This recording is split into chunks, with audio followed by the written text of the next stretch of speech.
आप सभी का 230 सीटों पर वोटिंग चल रही है। चप्पे चप्पे की अपडेट्स हम पहुंचा रहे हैं, हमारे सहयोगी तैनात हैं। ललित, हम बात कर रहे थे यहाँ पर वोटिंग परसेंटेज को लेकर, ये थोड़ी चिंताजनक है। 1:30 बज चुका है और अब तक अगर वोटिंग परसेंटेज सही नहीं हो पाया तो अब ये महा कवरेज देख रहे हैं, आप तस्वीरें देख रहे हैं। 52 जिलों में चप्पे चप्पे पर हमारे सहयोगी तैनात हैं, जो सुबह से एक महा कवरेज के साथ आपको पल पल की अपडेट्स इस वक्त मध्य के महासमर की दे रहे हैं। कहां पर वोटिंग का प्रतिशत कैसा है, कहां उत्साह है, कहां पर ईवीएम खराब है और कहां तोड़फोड़ की घटनाएं आ रही हैं। पल पल की अपडेट्स न्यूज़ 18 मध्य प्रदेश छत्तीसगढ़ में आप देख पा रहे हैं इस वक्त। और यही वजह है कि ये शहडोल से एक बड़ी खबर बता दें, बीजेपी की पोलिंग एजेंट को बूथ के भीतर जाने से रोक दिया गया है। 1 दर्जन से ज्यादा एजेंटों को बाहर रखने की शिकायत यहां से मिली है। बीजेपी उम्मीदवार ने वीरेश सिंह की आरोप से शिकायत भी की है और गोंगपा समर्थक बीजेपी के बागी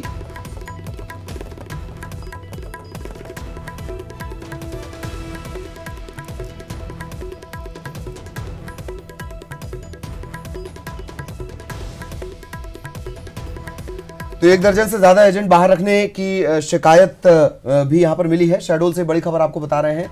और गोंगपा समर्थक, गोंडवाना गणतंत्र पार्टी समर्थक बीजेपी के बागी वीरेश सिंह, दरअसल शहडोल दरअसल वो बेल्ट है जहां पर खासा जनाधार गोंडवाना गणतंत्र पार्टी रखती है, छिंदवाड़ा के साथ साथ, और वहां पर अगर ये घटना हो तो ये बड़ी बात है। बिल्कुल ललित, एक बुढ़ार से भी खबर हमने यहाँ पर देखी कि एक मतदाता पहुंचा बूथ पर और उसका वोट डाल दिया गया था। हम बता दें मतदाताओं को, अगर आप बूथ पर पहुंचते हैं, कोई आपका वोट पहले ही डाल चुका होता है तो आपको वापस लौटने या घबराने की जरूरत नहीं है। पीठासीन अधिकारी से आप बात करें, पीठासीन अधिकारी यदि संतुष्ट होते हैं कि आप परिचय पत्र आपका सही है, आप सही व्यक्ति हैं, तो आपको वोटिंग का अधिकार दे सकते हैं वहां पर। इसलिए अगर ऐसा कुछ घटनाएं जो सामने आ रही हैं जैसी बुढ़ार में आई, तो आप पीठासीन अधिकारी से जरूर संपर्क करें। और कुछ खास मेहमान भी हमारे साथ जुड़े हुए हैं। हमारे तमाम जो सहयोगी हैं वो लगातार पल पल का अपडेट पहुंचा रहे हैं। कुछ खास मेहमान जुड़े हैं, उनसे तारुफ आपका करवा देते हैं। रवि सक्सेना साहब, आप कांग्रेस के नुमाइंदे हैं। नरेंद्र पटेल, आप बीजेपी के नुमाइंदे हैं। इसके अलावा वरिष्ठ पत्रकार राजेश जी भी हमारे साथ होंगे और इनसे हम चर्चा को आगे बढ़ाएंगे। बिल्कुल राजेश जी, सबसे पहला सवाल आपसे ही यहाँ करना चाहूंगा। वोटिंग प्रतिशत जो हमने यहाँ पर देखा, चुनाव प्रचार जितनी तेजी के साथ हुआ, जिस उत्साह के साथ नजर आया, वोटिंग प्रतिशत में वो तब्दील नहीं होता नजर आ रहा है। 1:30 बज चुका है, बहुत संतुष्ट अब तक नहीं हुआ जा सकता इस प्रतिशत से। क्या वजह आपको नजर आ रही है?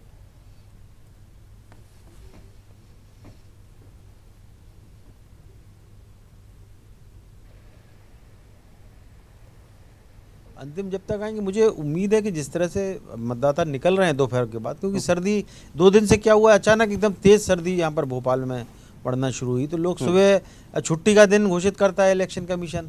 तो और भोपाल आपको पता है ये मध्य प्रदेश में जो है छुट्टी है, तो सबको पता है सर्दी के दिन है, थोड़ा आराम से निकलेंगे और अभी अब दोपहर बाद बढ़ेगा और मुझे पूरी उम्मीद है कि 70% के ऊपर पोलिंग जाएगा।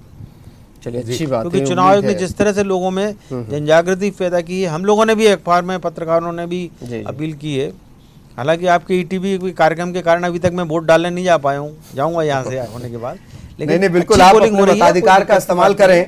और क्या और ज्यादा बेहतर व्यवस्थाएं होनी चाहिए थी? बहुत शॉर्ट में सर, फिर हम बाकी मेहमानों से भी बात करेंगे। आयोग की तरफ से व्यवस्थाएं थोड़ी सी और मैं आपको बता रहा हूँ, जी नहीं, देखिए सारी व्यवस्थाएं चाक चौबंद है और इतने बड़े प्रदेश में जिसका भौगोलिक आकार बहुत ज्यादा है, ये कोई ऐसा नहीं है, यूपी से बड़ा प्रदेश है भाई भौगोलिक दृष्टि से, तो चीजें पहुंचाने में, करने में, सारी चीजों में थोड़ी बहुत ये टीथिंग ट्रबल है, थोड़ी बहुत होती है, आगे सुधार लेते हैं।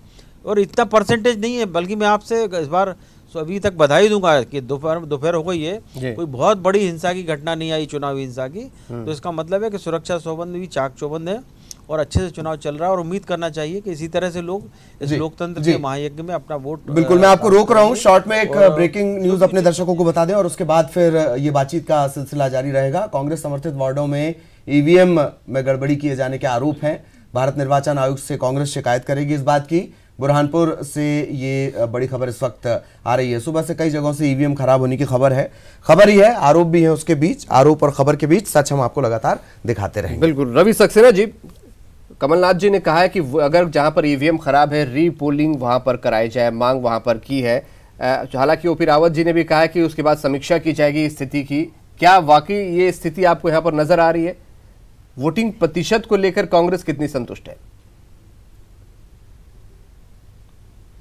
नहीं, देखिए, दो सवाल हैं। जो पहला सवाल आपका है, तो निश्चित रूप से जिन जिन पोलिंग बूथ्स पर ईवीएम खराब हुई हैं वहां के मतदाताओं के साथ तो धोखा हुआ है। वहां पर निश्चित रूप से जो है रीपोलिंग कराना चाहिए। बड़ी मुश्किल से लोग निकल के अपने पोलिंग बूथ तक आते हैं, 15-15, 20-20 मिनट, आधा घंटा, 1-1 घंटा लाइन में लगे रहे और फिर कहा जाए कि ईवीएम खराब है, आप 1 घंटा और रुकिए। तो निश्चित रूप से ये मतदाता के साथ बहुत बड़ा अन्याय है। और जहां भी ऐसा हुआ है वो सारे के सारे बूथ जो है वो कांग्रेस समर्थित बूथ है। अभी बुरहानपुर में आप देखें तो बुरहानपुर में भी कांग्रेस समर्थित बूथ जो हैं वहां पर ईवीएम खराब हो रही हैं। और शिवपुरी में, भिंड में, मुरैना में, मंदसौर में, जावद में, जहां पर भी खराब हो रही हैं वो वही वार्ड हैं, वही जगह हैं, वही पोलिंग बूथ हैं। पटेल जी, क्या आप इस आरोप से कहा जाए या इस रीपोलिंग की मांग से सहमत है?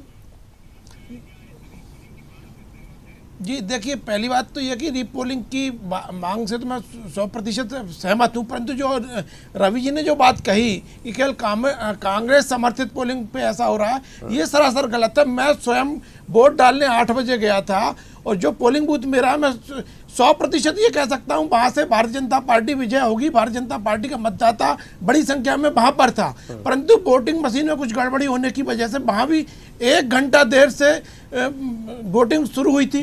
तो ये आरोप लगा देना कि केवल कांग्रेस समर्थित पोलिंग पे ऐसा हुआ है, ये सरासर अन्याय है। चुनाव आयोग की निष्पक्षता पर नहीं, ये बात सही है। ईवीएम पर आरोप लगाने नहीं चाहिए। ईवीएम पर आरोप लगाते हुए किताब लिख देनी चाहिए, पर आरोप बिल्कुल नहीं लगाना चाहिए। आप सही कह रहे हैं। मैं भी ये जानना चाह रहा हूं पटेल साहब कितना संतुष्ट हैं ये जो आंकड़े आए हैं, प्लीज। कांग्रेस ने भी ईवीएम से, कांग्रेस ईवीएम से ये जो आंकड़े आए हैं, क्या स्थिति आपको लग रही है? हारने जा रही है तो ईवीएम खराब है। जी, चलिए फिर पंजाब भी देख लिया जाएगा ना। मैं ये कह रहा हूं अब तक जो आंकड़े आए, पटेल साहब कितने संतुष्ट हैं आप इससे लेकर? कौन और क्या नजर कौन हारने जा रहा है? हार तो आप रहे हो, तभी ये बेईमानी टाइप करवा रहे हो आप लोग। आपके जो समर्थित लोग बैठे हुए हैं वो इस तरह की जगलरी कर रहे हैं। जी पटेल साहब, वोटिंग परसेंटेज को लेकर में इस तरह की घटिया हरकतें कर रहे हो। वोटिंग परसेंटेज को लेकर कुछ कहना चाहेंगे? ना देखिए, हम तो यही कहना चाहेंगे कि ईटीवी न्यूज़ 18 टीवी के माध्यम से आप भी आह्वान कर रहे हैं, हम भी सभी मतदाताओं से आह्वान करते हैं, वोट डालने अवश्य जाएं, अपने मताधिकार का उपयोग करें ताकि ज़्यादा से ज़्यादा मतदान हो और उन मतदान के माध्यम से अच्छे प्रत्याशी, अच्छी पार्टी को चुनने का काम करें। सब मतदाता ये आह्वान आपके माध्यम से करते हैं। जी। तो जो परसेंटेज अभी निकल के आ रहा है, मैं समझता हूँ यदि विभिन्न तरह के काम देखेंगे तो 70% के क्रॉस करना चाहिए, ऐसा मैं विश्वास व्यक्त करता हूं। जी सक्सेना साहब से एक शॉर्ट कमेंट में चाहूंगा। आप कुछ बोल भी रहे थे बीच में, बहुत शॉर्ट कमेंट, और फिर हमें अपने सहयोगियों से भी चर्चा करनी है। जी नहीं, निश्चित रूप से मेरा पूरे प्रदेश के मतदाताओं से निवेदन है कि वो अपने घरों से निकलें और इस भ्रष्ट और नकारा सरकार को अपदस्थ करने में हमारा सहयोग करें। ग्वालियर छिंदवाड़ा में अभी तक अच्छे परसेंटेज है और अधिक से अधिक। और निश्चित रूप से अगर वहां अच्छे परसेंटेज हैं तो भारतीय जनता पार्टी को वहां पर लोग नकार रहे हैं।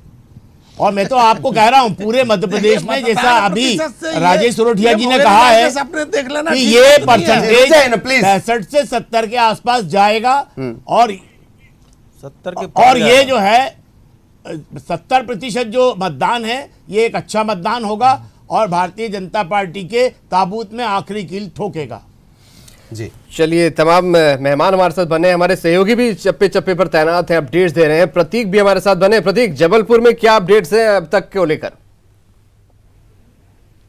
जी प्रतीक लगता है हमारे साथ जुड़े नहीं, अनुराग का रुख कर रहे थे। अनुराग, छिंदवाड़ा में अच्छी यहाँ पर परसेंटेज वोट की देखे जा रहे हैं, कहा जा रहा है कमलनाथ का चेहरा यहाँ पर है, इसलिए काफी उत्साह लोगों में नजर आ रहा है।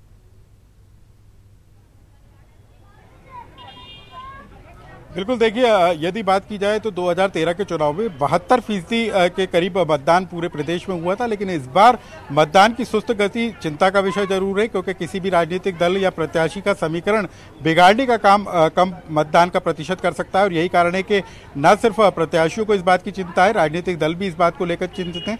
लेकिन यदि बात सिर्फ छिंदवाड़ा की करें तो छिंदवाड़ा में भी सुबह जो मतदान की प्रक्रिया थी वो काफ़ी धीमी गति से थी, लेकिन दिन चढ़ने के साथ ही लोग अब अपने घरों के बाहर निकलने लगे, मतदान केंद्रों तक पहुंचने लगे। और 1 बजे तक की जो जानकारी निकल कर आई है उसमें 24% से ज़्यादा का मतदान छिंदवाड़ा में दर्ज हो चुका है। और जैसे जैसे समय आगे आएगा, उम्मीद इसी बात को लेकर की जा रही है कि मतदान का प्रतिशत भी बढ़ने का काम होगा। सबसे बड़ी बात यह है कि इस बार चुनाव आयोग ने मतदान का प्रतिशत बढ़ाने के लिए और करीब 80% तक मतदान का प्रतिशत ले जाने के लिए तमाम तरह के उपाय किए थे, चाहे वो सखी पोलिंग बूथ बनाए जाने की बात हो, पिंक पोलिंग बूथ बनाए जाने की बात हो, आदर्श पोलिंग बूथ बनाए जाने की बात हो, दिव्यांगों को लाने ले जाने की बात हो, क्यूलेस मतदान की प्रक्रिया को भी अपनाने की बात कही थी। लेकिन जो प्रयास चुनाव आयोग के द्वारा किए गए हैं उसका असर उतना दिखाई नहीं दे रहा है। उम्मीद अब इसी बात को लेकर की जा रही है कि 70% के आसपास तक मतदान का प्रतिशत पहुंच सकता है यदि इसी तरीके से मतदान की प्रक्रिया जारी रहती है।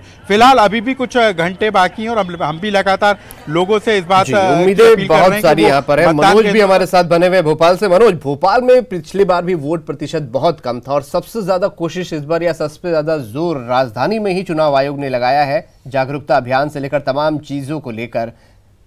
क्या प्रतिशत न बढ़ने की वजह शहरी मतदाता उदासीन है? क्या वजह समझ में आ रही है, या अभी भी उम्मीद रखने की पिछली बार से कम कुछ ज्यादा जागरूकता देखने को मिलेगी?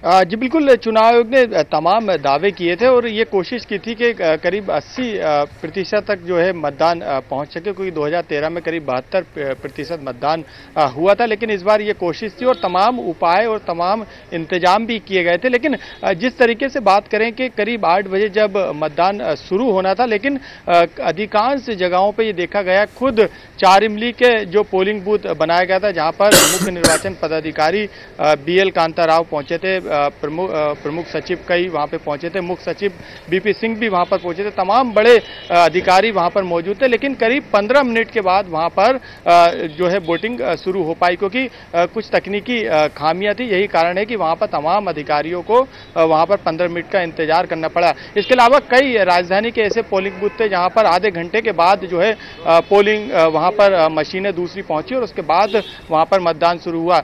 यदि हम दक्षिण पश्चिम विधानसभा सीट की बात करें तो वहां पर कांग्रेस के प्रत्याशी जो PC शर्मा, उनकी नाराजगी इसी बात को लेकर थी कि लंबी लंबी लाइनें लगी हैं और उसके बावजूद भी वहां पर चुनाव आयोग ने की तरफ से कोई टीम नहीं पहुंची है दूसरी मशीनों को बदलने के लिए। तो तमाम तरीके की नाराजगी जब सामने आई तो शर्मा की नाराजगी की ये वजह भी होगी कि बहुत सारे मौके उन्हें मिले, वो कामयाब नहीं हो पाए, तो वो भी प्राणपण से लगे हुए हैं। ये नजर आता होगा आपको मनोज शॉर्ट में।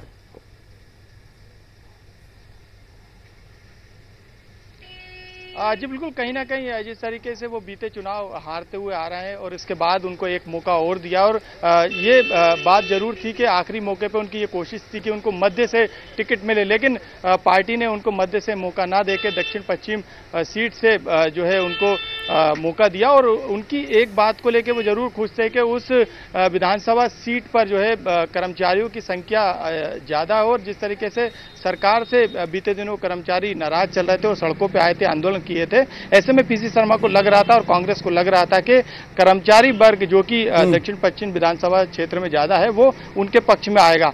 लेकिन उनको जो है मध्य से मौका मिलना था, लेकिन मध्य से ना देके उनको दक्षिण पश्चिम से मौका दिया। लेकिन अभी भी वहां पर हंगामा है और खुद PC शर्मा धरने पर बैठ गए थे, पुलिस पहुंची थी, समझाइश दी थी, चुनाव आयोग की टीम भी पहुंची थी, तमाम तरीके के वहां पर प्रयास किए गए थे। तो अभी आपको रोकना चाहेंगे भिंड से एक बड़ी खबर। भिंड के मोहनपुरा मतदान केंद्र पर फायरिंग, और फायरिंग में अब तक जो जानकारी मिली है 2 लोगों को गोली लगी है। बड़ी खबर आपको भिंड से बता दें, मेहगांव विधानसभा के गढ़पारा गांव की ये पूरी घटना है।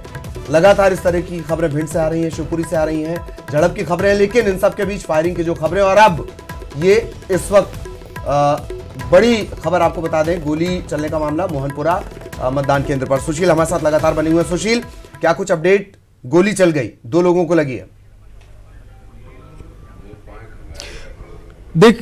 देखिए भिंड में जिस तरह की आशंकाएं थी अब वो घटना सामने आने लगी है और गोली चलने की घटना भी सामने आई है। अनिल हमारे साथ है भिंड सहयोगी। अनिल, किस तरह की क्या घटना है, पूरा क्रम किस तरह से रहा है? मेहगांव विधानसभा के गढ़पारा गांव में मोहनपुरा मजरे पर पोलिंग बूथ पर अभी कुछ असामाजिक तत्वों ने गोलियां चलाई, जिसमें 2 लोग घायल हो गए हैं, जिन्हें एक को गंभीर हालत में जिला चिकित्सालय भिंड के लिए रेफर किया गया है और भारी पुलिस बल मौके पर मौजूद है और पूरे पोलिंग बूथ के पास अफरा तफरी का माहौल है। तो मोहनपुरा में 2 लोगों को गोली लगी है और उसके बाद जो है घटना के बाद वहां पुलिस फोर्स पहुंचा है, घायलों को जिला अस्पताल के लिए रेफर किया गया है। तो निश्चित तौर पर अब जैसे जैसे मतदान वोटिंग बाधित हुई है, तमाम आने वाला है, वैसे वैसे जो घटना है सामने आती जा रही है।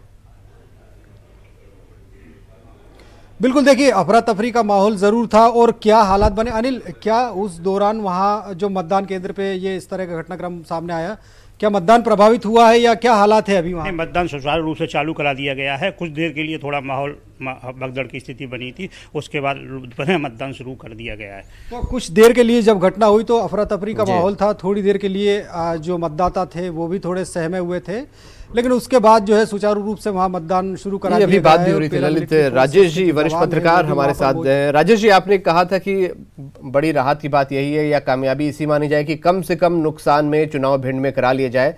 2 लोगों को गोली अभी इस वक्त वहां पर लग चुकी है। जो हमारे सहयोगी वहां मौजूद है उनका कहना था कि थोड़ी सी फोर्स की कमी वहां महसूस की जा रही है, वो क्विक रिस्पॉन्स नजर नहीं आ पा रहा है। क्या थोड़ा और बेहतर हो सकता था?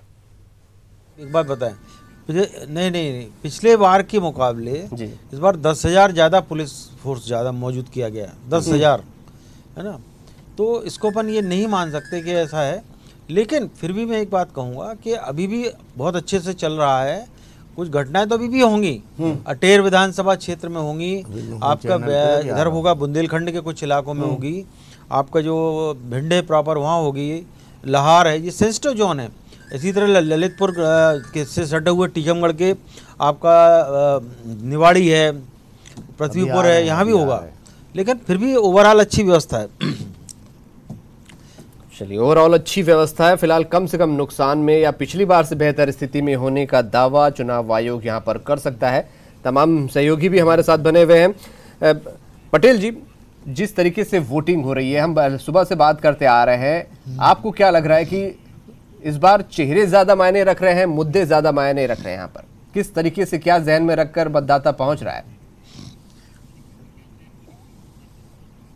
देखिए, निश्चित रूप से मतदाता जब अपने मतदान का प्रयोग 5 साल में एक बार जिसको करने का मिलता है तो बहुत सोच समझ के विचार करके मतदान करता है। तो चेहरे को भी ध्यान देता है, पार्टी पर भी ध्यान देता है और नीतियों पर भी ध्यान देता है। पिछले 5 वर्षों में भारतीय जनता पार्टी ने जो जन कल्याण के कार्य किए हैं, जो मध्य प्रदेश के विकास के लिए काम किए हैं, तो पर विकास का मुद्दा तो कहीं नजर ही नहीं आया। ध्यान रखेगी कि जन्म से लेकर मृत्यु तक की निश्चित रूप से जो आज हम इतने जगमगाते स्टूडियो में बैठे हुए हैं, 24 घंटे पूरे घरेलू बिजली मिल रही है, किसानों को 10 घंटे बिजली मिल रही है, जबकि पहले ऐसा कभी हुआ नहीं करता था। पटेल जी, स्टूडियो में भाजपा जितनी विकास की बातें करती है, सभाओं में उतनी बातें नहीं करती। सभाओं में कुछ और किसी खास परिवार की बात होने लगती है या पिछले 55, 60, 70 को मिटाने की बात होने लगती है। बिल्कुल, नेहरू से लेकर इंदिरा गांधी तक की चर्चा हो जाती है। ना देखिए, ये तो कांग्रेस ने शर्मनाक किया था कि कांग्रेस ने तो हमारे प्रधानमंत्री आदरणीय नरेंद्र मोदी जी की माताजी के प्रश्न चिन्ह लगाया। वो ठीक है, अब आप पटेल साहब सुनिए, प्लीज मंच मत बनाइए। आप किसी को नाली का कीड़ा बता दें, आप किसी को पाकिस्तान भेज दें, आप पाकिस्तान टूर्स और ट्रेवल्स चला लें, वहां तक सब कुछ ठीक होता है। ठीक है, रिएक्शन के खिलाफ रिएक्शन होता है। राजेश सर, आप प्लीज बहुत इंपॉर्टेंट मंच है, प्लीज बहुत इंपॉर्टेंट मंच है। राजेश सर, आप अभी मुस्कुरा भी रहे थे और कुछ कहना भी चाह रहे थे। एक दूसरा, मुद्दों को भुलाने के लिहाज से यह चुनाव बेहद महत्वपूर्ण माना जाएगा।